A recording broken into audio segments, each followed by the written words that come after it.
Olá, pessoal. Então, vamos dar início ao nosso primeiro vídeo sobre a segunda unidade das equações diferenciais parciais. E nesse vídeo, eu vou começar já falando do método de séries de potências para resolver equações diferenciais ordinárias. Antes de ver esse vídeo, eu sugiro que vocês leiam as notas de aula introdutórias a essa unidade, onde eu falo algumas coisas mais generalistas sobre o tema. Então lá eu vou tratar um pouco sobre qual o significado de uma equação diferencial linear, qual a sua diferença para uma equação diferencial não linear e por que esse tipo de estudo é tão importante dentro da física. Nesse vídeo aqui eu já vou trabalhar com o método de séries de potências, que é um método específico para a resolução de equações diferenciais ordinárias. Aí você pode se perguntar, mas por que a gente está tratando desse método, já que o nome da unidade é equações diferenciais parciais? A questão é que quando a gente for tratar das equações diferenciais parciais, a gente vai aprender um método chamado método de separação de variáveis. E lá você vai separar uma equação diferencial parcial em diversas equações diferenciais ordinárias. E de alguma forma você vai precisar resolver essas equações ordinárias. E o método de séries de potência é um método interessante para diversas situações dentro da física. Tá? A gente vai ver que aquelas equações famosas, a equação de Legendre, a equação de Bessel, a equação de Hermite, Laguerre, e entre outras equações famosas dentro da física matemática, elas podem, de certa forma, serem resolvidas, né? Você pode obter a solução dessas equações diferenciais pelo método de séries de potências ou pelo método de Frobenius, que é uma generalização desse método, tá? Então, para explicar o método, eu achei melhor a gente já partir para um exemplo, que é uma maneira mais concreta e eu acho que mais ilustrativa para que a gente aprenda como funciona esse método. Então, o método, pessoal, é basicamente o seguinte: eu tenho uma equação diferencial ordinária, tá? Então, vamos escrever aqui a nossa equação. A nossa equação é dy dx igual a 2xy. Tá? Então, dy dx igual a 2x vezes y. Tá? A função que eu quero encontrar é a função y que depende de x. Tá? Essa aqui é uma equação diferencial ordinária de primeira ordem na variável x. E a função que eu quero encontrar é um y que depende desse x. Tá? Essa equação é bastante simples. Você pode usar diversos outros métodos para resolver ela. Tá? Ela é bastante simples. Você pode fazer aqui em duas, três linhas, você já resolve ela. Você sabe qual é a solução dela. Mas a nosso objetivo aqui não é resolver, quer dizer, a gente vai resolver ela, mas não é exatamente empreender um exemplo muito complicado com muitas passagens. A gente vai querer pegar mesmo um exemplo simples apenas para ilustrar o método. E a gente vai ter a oportunidade no final de comparar os resultados. O resultado que a gente obteve a partir do método de séries de potências e o método mais simplificado, onde a gente pode encontrar a solução diretamente. Tá?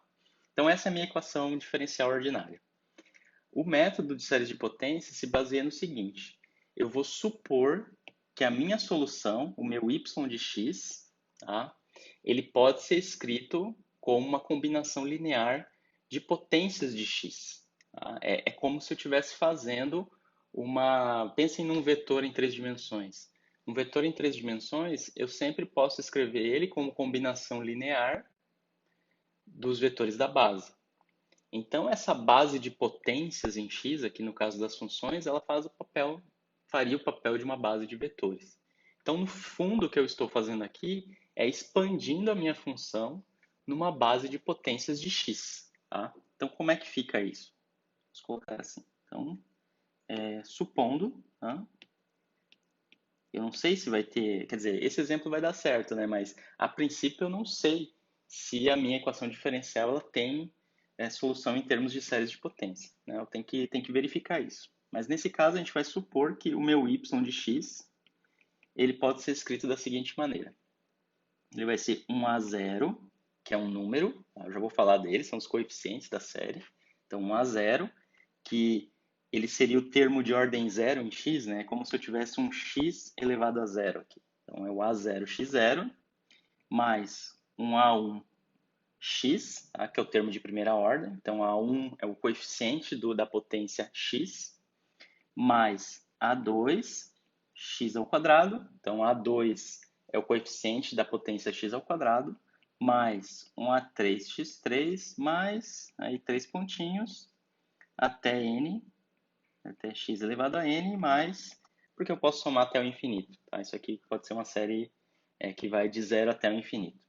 Então, pessoal, escrever o y de x dessa maneira significa que eu estou supondo que ele tem uma solução em termos de potências de x. É isso que significa escrever uma função como série de potência. Tá? E é nisso que se baseia o método. Mas tudo bem, eu posso escrever isso para qualquer função que eu tenha por aí. Tá? Não precisa nem ser. Eu posso escrever isso aqui, inclusive, para funções complexas. Né? Em vez de x, aqui eu vou ter um z que vai ser um número complexo. Então, isso aqui é super geral, isso aqui não está me dizendo nada nesse sentido. Né? Não está me dizendo nada em relação à função y de x que resolve esse problema específico. Qual vai ser a função y de x que resolve esse problema específico? Como é que eu vou encontrar ela a partir de uma expressão tão geral como essa? Quem vai me dar a característica da solução do meu problema são os coeficientes. O A1, o A2, o A3, né? o A4, A5, o AN, o AN mais 1, o AN mais 2 e assim por diante. Tá? São esses coeficientes que vão trazer as informações da característica específica da função. Então, o trabalho todo no método é determinar quem são esses coeficientes. E a gente vai determinar esses coeficientes através de uma coisa, de uma expressão chamada relação de recorrência. Tá? Vai ser uma relação entre esses coeficientes A0, A1, AN, tá? Que vai me permitir determiná-los univocamente e poder construir a solução específica do problema que eu estou tratando. Tá? Então, vamos ver como é que isso funciona. Então, está dado y de x. Eu posso escrever esse y de x em termos, usando uma somatória, né, para ficar mais fácil de escrever. Então, isso aqui vai de n igual a zero até o infinito. E aí, aqui vai ser um AN xn. Tá? Então, aqui, dessa maneira, eu deixo uma notação mais compacta. Então, a partir daqui, o nosso trabalho é encontrar os coeficientes A1, A0, A1, AN, tá? Para que a gente consiga determinar univocamente essa função y de x.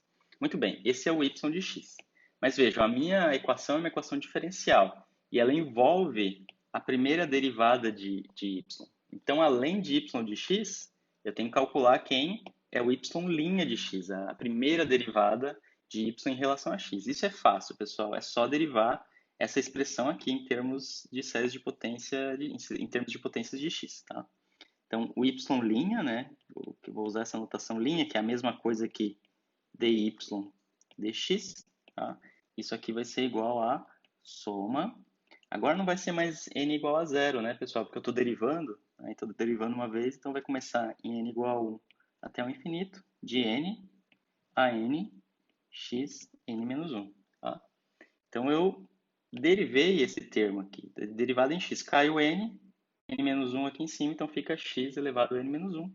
Mas a somatória começa em n igual a 1, né? Porque se você olhar para essa expressão aqui mais expandida, você vai ver que quando eu for derivar isso aqui é uma constante, né? Quando derivar em relação a x vai dar 0, aqui vai dar 1, aqui vai dar 2 a 2x, aqui vai dar 3 a 3x ao quadrado e assim por diante. E tudo isso está codificado aqui no y', tá?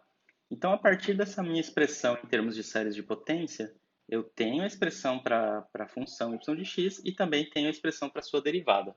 Então, isso me permite agora reescrever essa equação diferencial aqui em cima em termos de séries, em termos de séries de potências de x. Tá? Então, vamos substituir na equação diferencial lá em cima. Onde tem dy dx, eu vou substituir por essa soma aqui embaixo. Onde tem y, eu vou substituir por essa expressão aqui em cima. Tá? Então, vamos lá. Então, substituindo Na equação diferencial, vamos colocar assim na EDO, equação diferencial ordinária. Então, o primeiro termo ali é a derivada, né? Primeira derivada. Então, isso vai ficar a soma de n igual a 1 até o infinito de n a nx elevado a n menos 1. Isso aqui vai ser igual a 2x vezes o y, que é soma de n igual a 0 até o infinito de a nx elevado a n. Tá? Então, esse lado da equação permanece o mesmo. Tá? Só vou copiar aqui. Tá? Aqui. Então, isso aqui fica igual.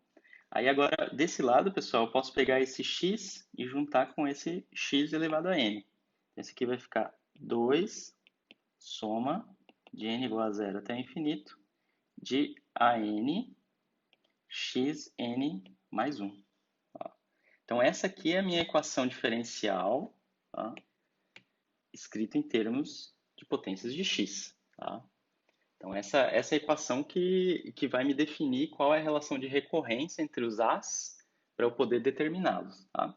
Então, vamos expandir essas somatórias. Tá? Então, a primeira somatória, vamos olhar para ela e vamos escrever ela explicitamente. Então, vamos começar. A gente começa em n igual a 1. Tá? Então, vai ficar A1.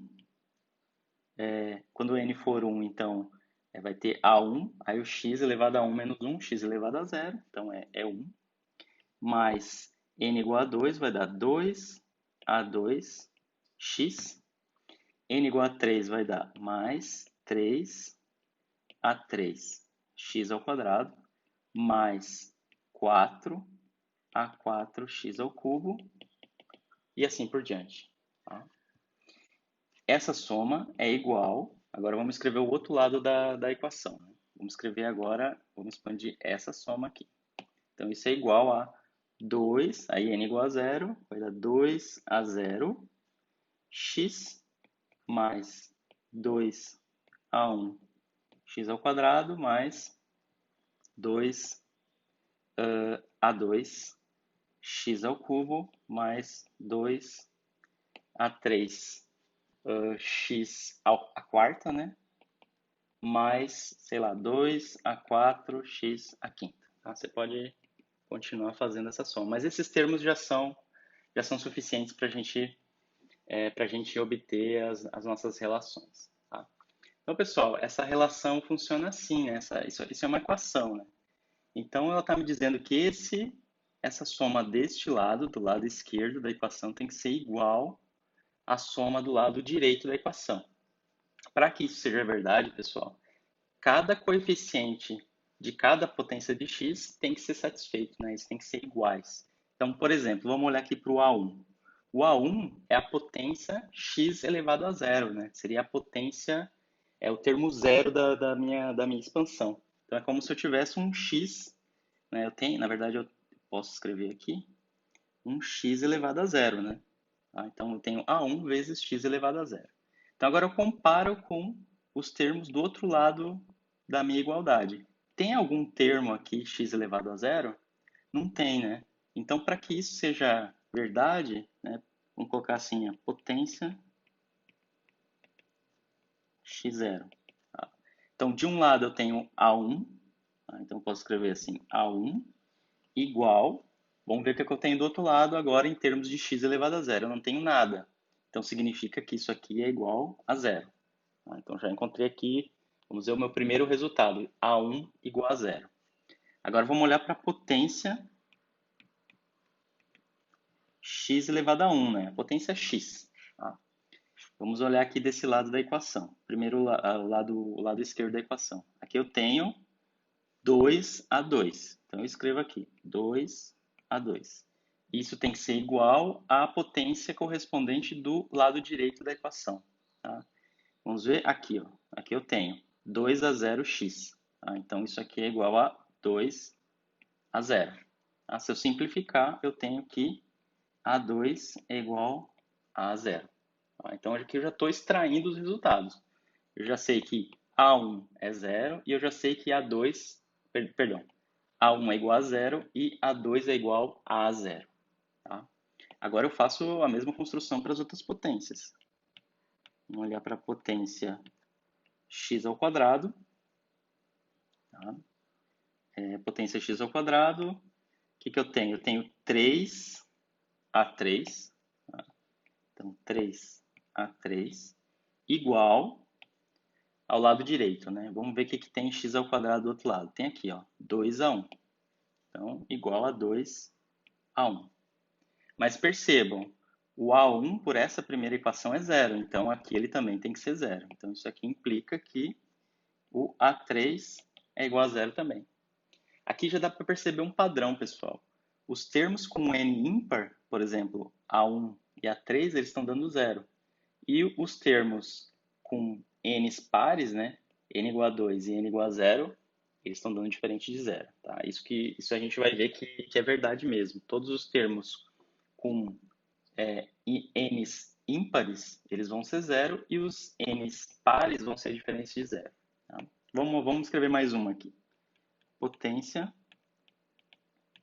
x ao cubo. Tá? Desse lado esquerdo eu tenho 4A4. Tá? Então, 4A4 vai ser igual à potência x à quarta do lado direito, né? Que é este termo aqui, 2A3. Opa, é isso? 2A3...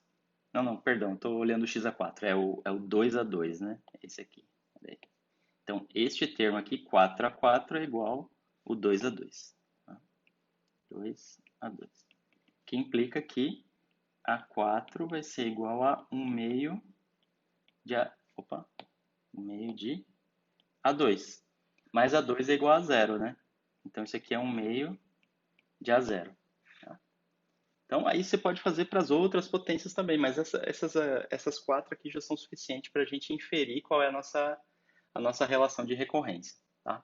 Então, vamos resumir os resultados? A gente tem o seguinte, né? A gente tem que A0 é diferente de zero. Tá? O A0 é o termo, é a nossa constante de integração, digamos assim, né? A nossa constante que a gente tem que determinar pelas condições de contorno, condições iniciais, mas melhor falando, as condições iniciais do problema, tá? Porque, vejam, ele aparece aqui em todos os termos, né? O A0 aparece livre, então o A0 é diferente de zero, o A1 é igual a zero, o A2 ele é igual a zero, o A3 é igual a zero e o A4 é igual a 1 meio de A0. Tá? Então, pessoal, a partir desses resultados, a gente pode inferir uma regra geral, né? A gente pode inferir uma regra geral, porque olha só, quando eu tenho, tudo bem, quando eu tenho os ímpares, dá sempre zero. Tá? Então, para n ímpares eu posso dizer, né, para n ímpar, todos os AN são iguais a zero. Então, A1 é zero, A3 é zero, A5 é zero, A7 é zero e assim por diante. Para o n par, eu posso escrever assim, ó. Vamos olhar agora para esses dois valores de n par. Quando eu tenho n igual a 2 aqui, eu tenho n igual a zero. E quando eu tenho n igual a 4, eu tenho n igual a zero. Tá? A princípio, eu poderia escrever assim, ó. Eu poderia escrever uma relação assim. A n igual a 2 sobre n a n menos 2. Tá? Por que eu escrevi isso? Olha só. Quando n for 2, eu vou ter A2. Né? Então, eu vou ter um 2 aqui embaixo, vai cancelar com esse 2 aqui em cima, vai ficar 1. Então, A2 é igual a 1 vezes a n menos 2. Mas n é 2, então vai ficar a 0. Então, eu teria A2 igual a 0. Ok, funcionou. Agora, para n igual a 4. Então, aqui eu teria 4. Aqui embaixo eu tenho 4. Então, 2 dividido por 4 vai dar 1 meio. 1 meio. E aqui eu tenho a n menos 2. Com n igual a 4 vai ficar A2. Então, o resultado é A4 igual a 1 meio de A2. Tá? Que é justamente o resultado que eu tenho aqui em cima. Né? Que é esse resultado aqui. Aqui, melhor dizendo, aqui. Tá? Muito bem. Então, a princípio eu já tenho uma relação de recorrência, mas eu posso melhorar ela, né, pessoal? Porque vocês estão vendo que eu sempre posso escrever cada um dos termos em termos de A0. Essa relação de recorrência está me relacionando o termo, vamos dizer, duas casas à frente, né? Por exemplo, o A4, com o termo duas casas anteriores, né? Dois termos anteriores, com o A2, né? Então, eu tenho o A4 aqui, o A4 igual a 1 meio de A2. Então, dado o A2, eu tenho como encontrar quem é o A4. Mas a gente mostrou aqui que o A2 é igual a zero. Então, no fundo, dado o A0, eu posso definir quem é o A4, quem é o A2, quem é o A6, quem é o A8. Eu posso definir todos os termos pares. Então, dado o A0, eu tenho como definir todos os ANs pares. Tá? Então, para eu não ficar com essa sempre me lembrando que o n tem que ser par, eu posso fazer a seguinte mudança, tá? Na minha relação de recorrência. Eu vou fazer o seguinte. Agora eu vou chamar n, esse meu termo que aparece aqui, meu índice, eu vou chamar esse meu n, eu vou redefinir ele como sendo duas vezes um outro índice m. Tá? Então, n vai ser igual a duas vezes m. Por que eu fiz isso, pessoal? Porque agora sempre o n vai ser par. Veja só.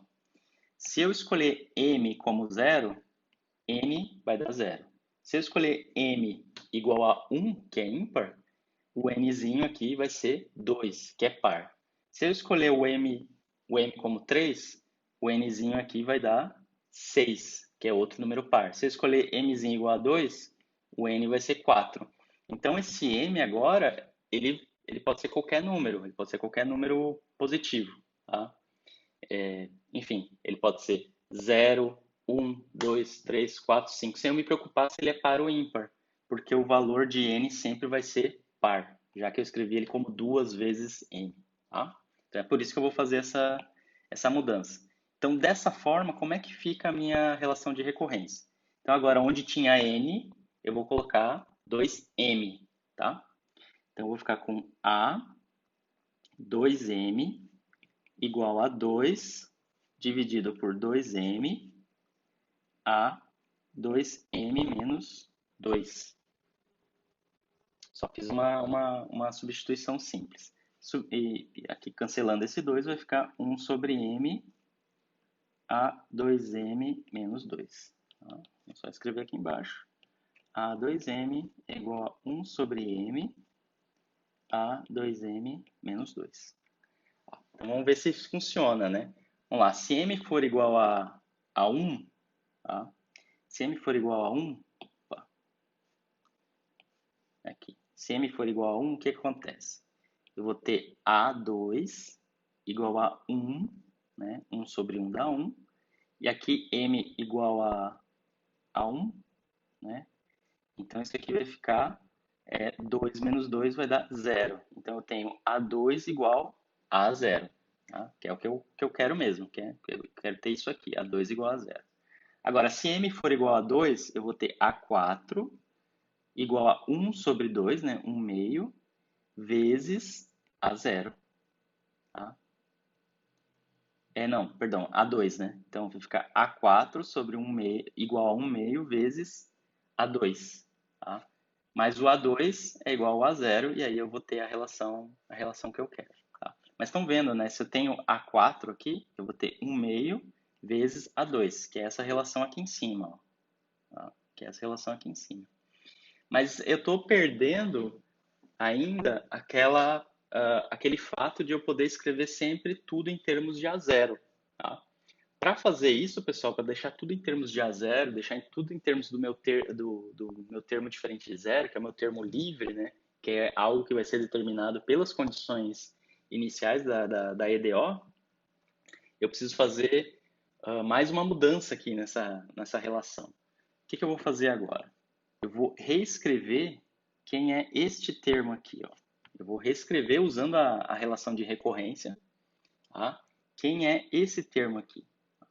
Tá? Então, agora vamos escrever quem é esse termo A2m-2 para que a gente consiga colocar tudo em termos de A0. Tá? Então, para isso, eu vou usar essa regra de recorrência para A2m-2. Tá? Então, como é que vai ficar? Em vez de AN, tá? Em vez de N aqui embaixo como índice, eu vou escrever 2m-2.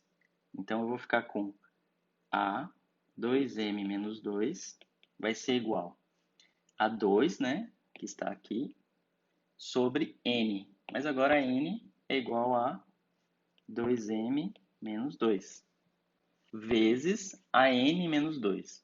Mas o N agora, pessoal, né, o N agora, ele é 2M menos 2. Então, isso aqui vai ficar A 2M menos 2, onde tinha N, menos 2. Então, isso aqui vai ficar, fazendo as simplificações aqui, vai ficar 1 sobre M menos 2 a 2M menos 4. Então, esse é o termo A2M menos 2 que aparece aqui em cima na minha relação de recorrência. Então, vamos substituir quem é A2M menos 2 pela sua nova expressão. Então, deixa eu só trocar de cor. Então, o A2M vai ser igual a 1 sobre M, que já estava lá, vezes 1 sobre M menos 2, né, que vem agora essa relação aqui, né, que é igual a isso, né, esse A 2M menos 2 é igual a isso aqui, 1 sobre M menos 2 vezes A 2M menos 4, então aqui vai ficar um A 2M menos 4. Tá? Então, por fim, a gente pode escrever assim, né, M vezes não é M menos 2, né? É M menos 1 aqui. Desculpa, eu já estava errando aqui. Nas simplificações fica 1. Tá? Só apagar aqui. M menos 1. E aqui M menos 1. A2M menos 4. Tá? Vocês estão vendo, né? Dado um M, né, por exemplo aqui, M igual a 1, né? M igual a 1, eu tenho ele em termos do seu eu tenho esse A2, por exemplo, escrito como dois termos anteriores, né? O A2 sempre vai ser dado em termos de A0, o A4 vai ser dado em termos de A2, que vai poder ser escrito em termos de A0, né? Eu sempre tenho que andar duas vezes, né? Eu tenho A4, eu escrevo em termos de A2 e depois escrevo em termos de A0. Eu vou sempre diminuindo duas ordens, digamos assim, no meu índice M, né, ou N, né, como você queira, isso é irrelevante. Mas o que é relevante é, dado o termo A4, eu escrevo em termos de A2, depois escrevo em termos de A0. Se eu tenho o termo A6, eu escrevo o A6 em termos de A4, que vai ser escrito em termos de A2, que vai ser escrito em termos de A0. Então, eu tenho sempre essa, essa mudança a cada a cada duas potências, né? A cada dois valores de m. Tá? Então, de fato, pessoal, essa construção que eu acabei de fazer, né? Esse processo de reescrever o A2M-2, eu posso, em termos do A2M-4, eu posso repetir ele para A2M-4. Né? Eu posso reescrever isso aqui em termos de 2M-6. Tá? Mas eu vou ter um limite, né? Porque eu não posso escrever isso aqui ad infinito, né? Porque eu vou chegar sempre no A0, né? Então, se eu tenho o A6, por exemplo, eu vou para 4, para 2, mas aí eu bato no A0. O A0 é o meu limite, eu não posso ir para valores A-1, A-2. Eu não tenho esses termos na minha série. Eu até poderia, né? Se fosse o caso de uma outra equação diferencial, um outro sistema. Mas não é o caso. O A0 é o meu primeiro termo diferente de zero. Então, se eu tenho o A8, por exemplo, então o A8 vai ser escrito em termos de A6, A4, A2 e A0. Então, eu posso repetir esse processo de reescrever esses termos aqui até chegar em A0. Tá? Então, se eu fizer isso mais uma vez, por exemplo, se eu escrever o A2M-4, isso aqui vai ser dado em termos do A2M-6. Né? Então, você pode até tentar fazer essa continha, né? Escrever quem é esse cara usando essa relação de recorrência aqui em cima, tá? E aí você vai encontrar o seguinte resultado. Deixa eu voltar. A2M é igual a 1 sobre m, m menos 1. Aqui vai ficar m menos 2. E aqui A2m menos 6. Tá? Vocês estão vendo que está um padrão aqui de fatorial, né? Isso aqui é um padrão de fatorial. Então, se eu seguir essa construção até o A0, no final das contas, o que vai acontecer? Isso aqui eu vou poder escrever assim: A2m igual a 1 sobre m, m menos 1, m menos 2, 3 pontinhos, até 0 fatorial, tá?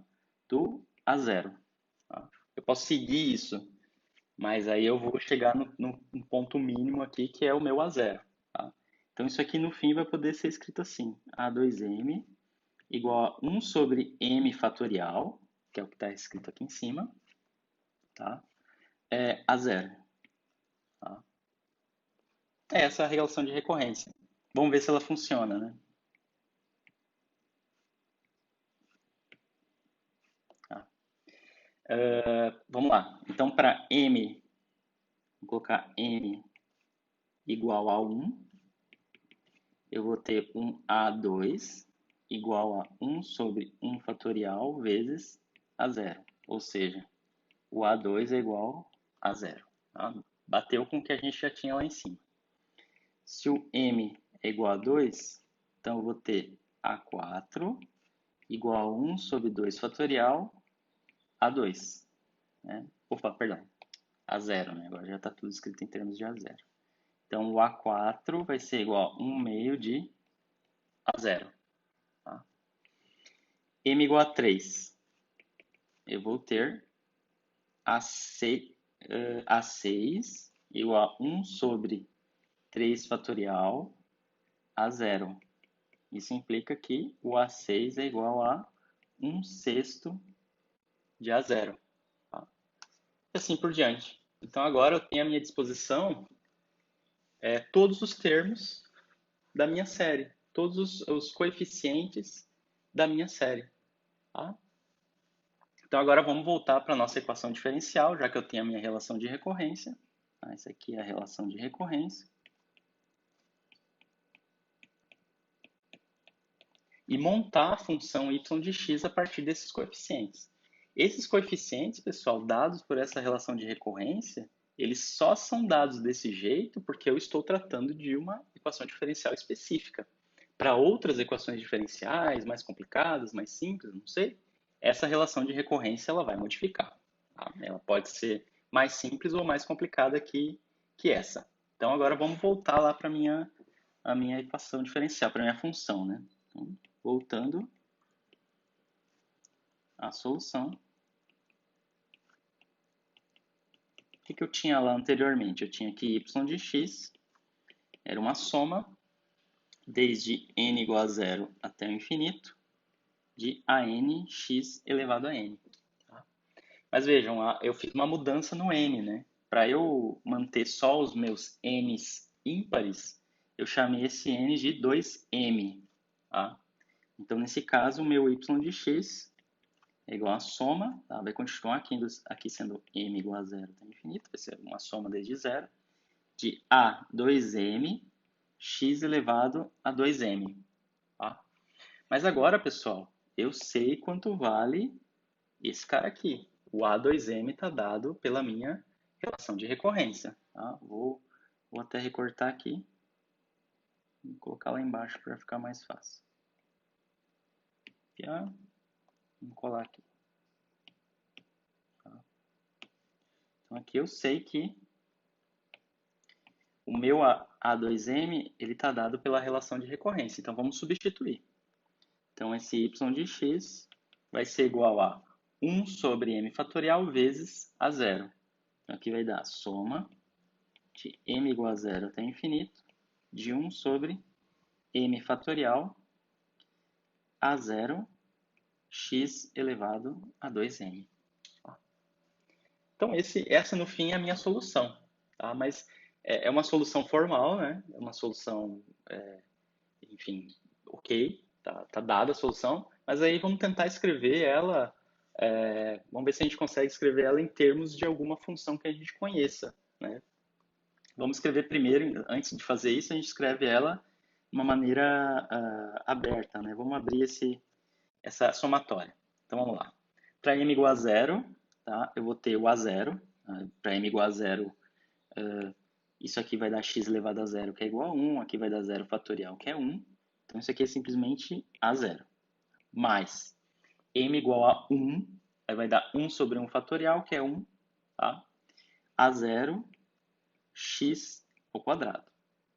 Mais a0, tá? Agora eu tenho m igual a 2, então vai dar 2 fatorial, que é 2x elevado a 4, tá?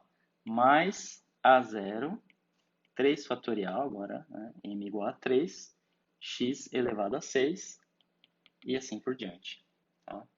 Então essa é a cara do meu y de x. Esse é o meu y de x já resolvido. Vocês estão vendo que é uma série infinita, né, gente? Então isso aqui é uma, digamos assim, é uma expressão em série. Então se você deixar assim desse jeito, ela não é uma função, não tá uma função fechada, tá?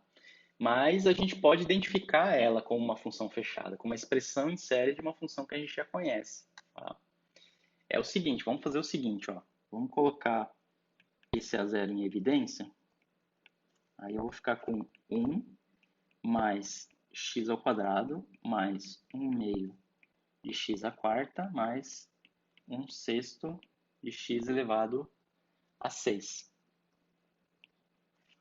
Tá?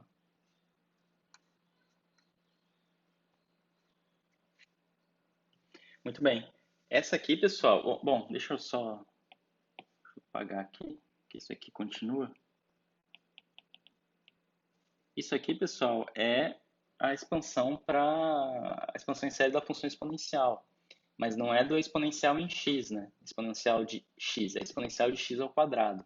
Olha só, vamos colocar assim.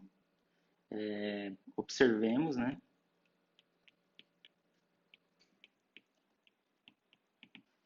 Que eu tenho, por exemplo, eu tenho exponencial de x. Exponencial de x é 1 mais x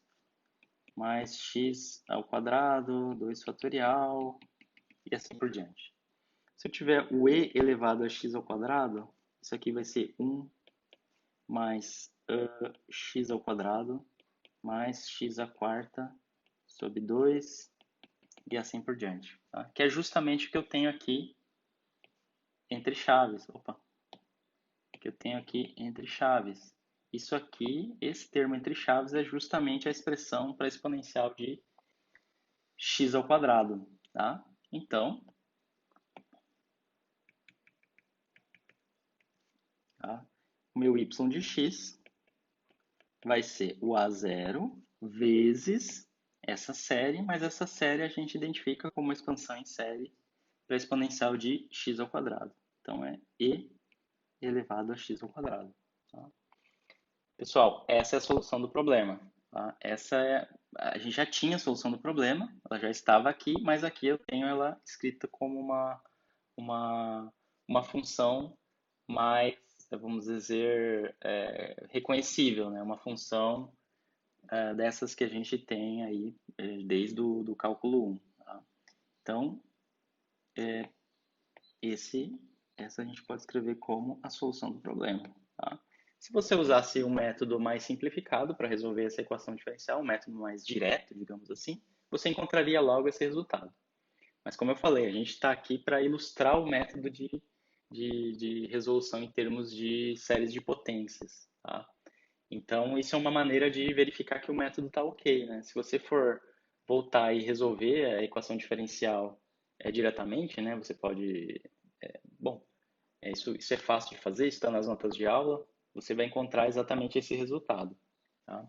Eu tenho esse A0, que é a minha constante, né, que eu vou determinar pelas condições iniciais do problema, e a dependência funcional é em termos dessa exponencial de x ao quadrado. Tá? Então, vamos só recapitular o método. Vamos voltar aqui em cima. Então, a minha equação diferencial é essa aqui. O primeiro passo é supor uma solução em termos de potências de x, tá? Calcular a derivada, né? No caso, eu tenho só uma derivada para calcular aqui, devido à natureza dessa equação diferencial. Se eu tiver uma equação diferencial com derivada segunda, derivada terceira, enfim, outras derivadas, eu tenho que calcular todas as derivadas necessárias. Mas o primeiro passo é escrever em termos de séries de potência, a gente calcula a primeira derivada e substitui isso na equação diferencial. Tá? Então, substitui e aí você tem uma relação aqui, você vai encontrar uma relação para os seus A's, para os seus coeficientes AN. Tá? Então, está aqui a expressão, essa aqui é a nossa equação diferencial escrita em potências de x. A partir disso, eu consigo montar equações aqui para cada potência de x, para que eu possa determinar quem são esses A's. Tá? A partir disso, eu posso construir uma relação de recorrência para qualquer n, né, para qualquer A. Então, a partir daqui, pessoal, a partir da construção desse AN, o que eu fiz foi melhorar essa relação de recorrência. Né? A partir dessa relação aqui, eu já tenho condições de montar quem é a minha função y de x. Tá? Eu fiz essas outras passagens aqui para deixar a relação de recorrência mais simplificada. Tá? Mas a partir dessa relação, lembrando que nesse caso o n tem que ser sempre tem que ser sempre par, né? Você consegue montar quem é y de x. O que tem aqui para baixo, quando eu faço n igual a 2n, e depois vou reescrevendo cada um desses termos em relação a duas potências abaixo, né? Escrever o A2m como A2m menos 2 e assim por diante, eu consigo escrever uma relação de recorrência muito mais simplificada, como essa que está aqui embaixo. Tá? Mas enfim, o fato é, escrevendo a equação diferencial em termos da sua série de potências, você consegue obter a relação entre os A's. Tá? Você consegue obter a sua relação de recorrência. E a partir disso, no momento que você tem a sua relação de recorrência, você volta na sua equação e substitui. Agora, quem é o AN a partir da sua relação de recorrência. Tá? E aí você consegue montar quem é o seu y de x. Tá? E aí até, se você der sorte, você consegue identificar o termo da série de potência aqui na sua série já resolvida, né? Depois de substituir a relação de recorrência, em termos de equações, em termos de funções, funções que você já conhece, né? Exponencial, logaritmo, cosseno, seno, tangente, você, sei lá, até potências do x mesmo, você consegue encontrar, enfim, sem ser uma série infinita. Tá? E aí você tem a solução do seu problema. Tá? Então, basicamente é esse o método. Tá? Quais são as dificuldades do método?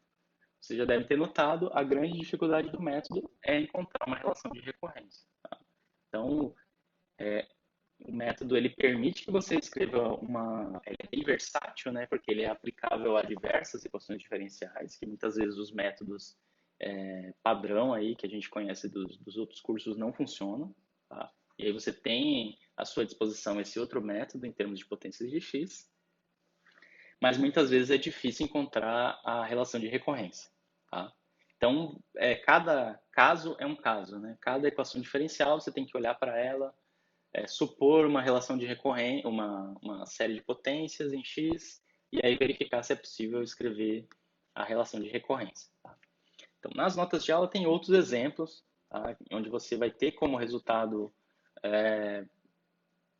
funções conhecidas, tá? Então, são exemplos ilustrativos mesmo, tá? Para você entender o método e praticar. Tá? Então, a minha dica agora é pratiquem o método, se convençam dessas relações de recorrência, verifiquem se vocês entendem as passagens, tá? Isso é importante fazer nesse momento. Aqui, desse ponto em diante, a gente vai tratar também, né, já que a gente conhece o método agora, depois de praticar, a equação de Legendre. Tá? Então, a equação de Legendre vai ser a primeira equação que tem como solução funções especiais, né, que são os polinômios de Legendre, e a gente vai obter esses polinômios de Legendre através do método de séries de potência. Então, a gente vai resolver a equação de Legendre usando o método de séries de potência. Tá? Então, isso aqui é o primeiro passo no método, né? O primeiro exemplo mais simples nesse caso desse vídeo, mas é interessante que vocês façam os exemplos resolvidos das notas de aula para que a gente no próximo vídeo já possa aplicar essa técnica à equação de Legendre, que é uma equação bastante que aparece o tempo inteiro aí na física, né? A gente vai ver que ela vai aparecer como um resultado da separação de variáveis da equação de Laplace em coordenadas esféricas, né, que é um problema que aparece o tempo inteiro em eletromagnetismo, em gravitação. Tá? Quando você vai, outro exemplo é quando você vai resolver o átomo de hidrogênio na mecânica quântica, você vai ver que uma das partes da equação diferencial parcial, né, equação diferencial parcial, que é basicamente a equação de Laplace, no caso a equação de Schrödinger, né, mas a equação de Schrödinger independente do tempo, você vai poder escrever em termos de um Laplaciano, e quando você fizer a separação de variáveis, você vai ver que você vai obter a equação de Legendre. Então, a aplicação mais interessante que a gente vai fazer desse método é na equação de Legendre, e isso pode ser estendido para diversas outras equações, tá? Como a equação de Bessel, por exemplo, que também aparece o tempo inteiro no eletromagnetismo, aparece o tempo inteiro em sistemas com simetria cilíndrica. Tá? Então, a equação de Bessel, cuja solução são as funções de Bessel, também pode ser resolvida pelo método de séries de potência. Tá? Então, vou ficar por aqui nesse exemplo ilustrativo. E é isso aí. Obrigado.